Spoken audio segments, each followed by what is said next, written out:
اللہ تمہاری چاہت کو دینے میں تاخیر اس لیے کر رہا ہے تاکہ تمہارے اور اپنے درمیان کے سارے فاصلوں کو ختم کر دے، تاکہ تمہیں اپنے قریب کر سکے، تاکہ تمہاری پکار کو تھوڑی دیر اور سن سکے، کیونکہ وہ آزماتا ضرور ہے مگر خالی ہاتھ نہیں لوٹاتا۔ تمہیں کیا لگتا ہے کہ اللہ تمہاری دعاؤں کا جواب نہیں دیتا؟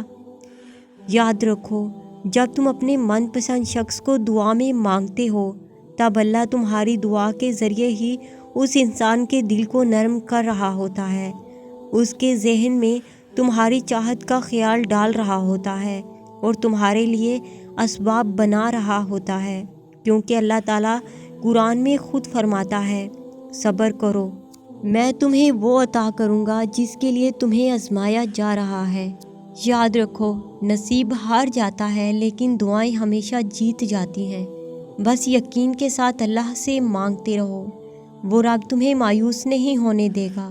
اللہ کی محبت پر کبھی شک نہ کرو، کیونکہ اگر وہ تمہیں آزما رہا ہے تو دراصل وہ تمہیں اس چیز کے لیے تیار کر رہا ہے جو تم دعاؤں میں مانگتے ہو۔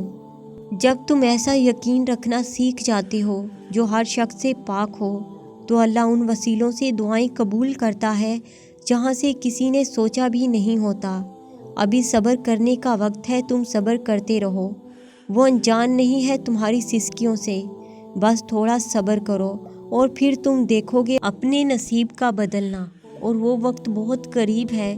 تمہارا اللہ کے سامنے رونا بے وجہ نہیں، اللہ جلد ہی تمہیں تمہارے من پسند شخص سے ملوا دے گا جس کے انتظار میں تم نے جائے نماز پر آنسو بہائے ہیں۔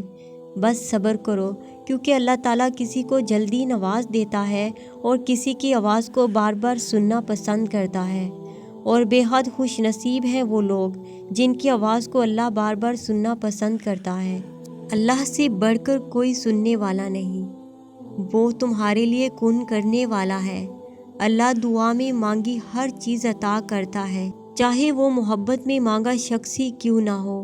وہ مالک کن ہے، اس کے لیے کچھ بھی ناممکن نہیں، وہ لا حاصل سے ملوا سکتا ہے، اور ان قریب اللہ تعالیٰ تمہیں ان منزلوں تک لے جائے گا جو اللہ نے تمہارے لیے چنی ہے، اور ایک دن تمہیں یہ خوشخبری دی جائے گی کہ جسے تم اپنی دعاؤں میں مانگا کرتے تھے اسے تمہارے ہمسفر کے طور پر چن لیا گیا ہے۔